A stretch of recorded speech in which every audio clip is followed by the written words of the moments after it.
Bonjour et bienvenue à l'émission Grandir.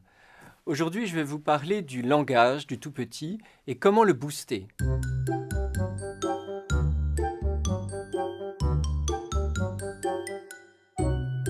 Que l'enfant ait un retard simple de langage ou qu'il parle normalement, on peut avoir envie de booster son langage pour favoriser son élocution. Le retard simple, ça veut dire qu'il n'y a pas d'autre retard de développement. Ça, c'est très important. C'est-à-dire qu'il n'y a pas de retard intellectuel, il n'y a pas de retard sur le plan moteur, il n'y a pas de retard sur le plan de la compréhension. Simplement, il y a un retard sur le plan de l'expression verbale.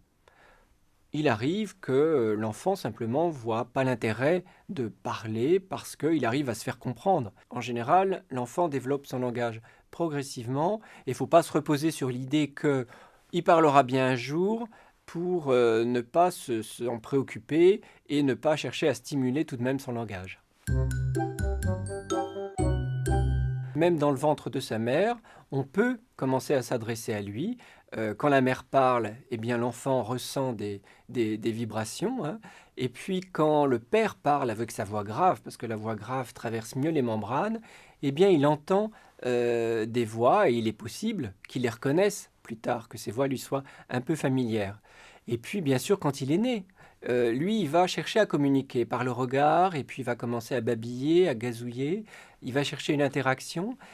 Toutes les occasions sont bonnes pour lui parler. Donc on va le baigner vraiment dans un bain de langage. On va s'adresser à lui, on va lui parler de lui, de vous, de ce qui vous environne, de ce qui vous passe par la tête. Et on ne se contente pas de lui parler. On est aussi à son écoute. Et on essaie de comprendre ce qu'il veut nous dire. Puis il va dire ses premières syllabes, entre 5 et 9 mois. Ma, pa, da. Et puis son premier mot, vers 10 mois, 11 mois, 12 mois.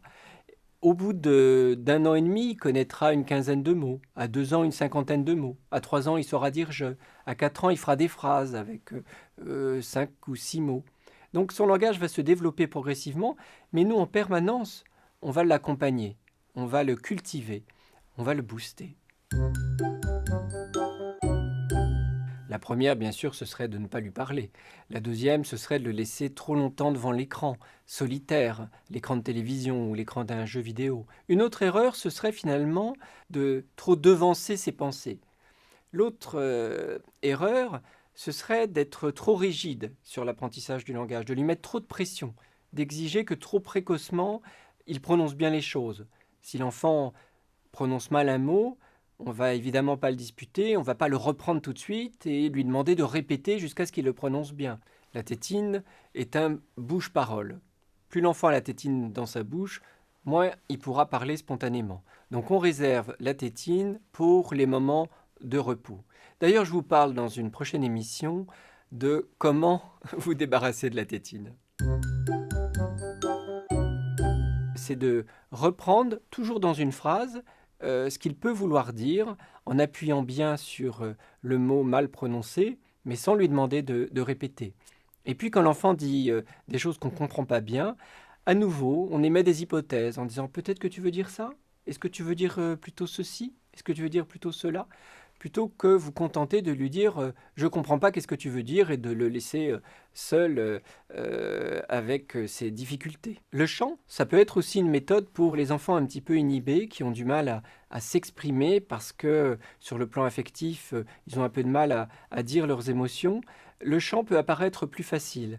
Donc ça peut être pour l'enfant un média pour commencer à exprimer ses émotions qui apparaît plus aisé que le langage, moins engageant. Et donc ça peut être une étape vers le développement secondaire du langage. Merci de votre attention et à la semaine prochaine.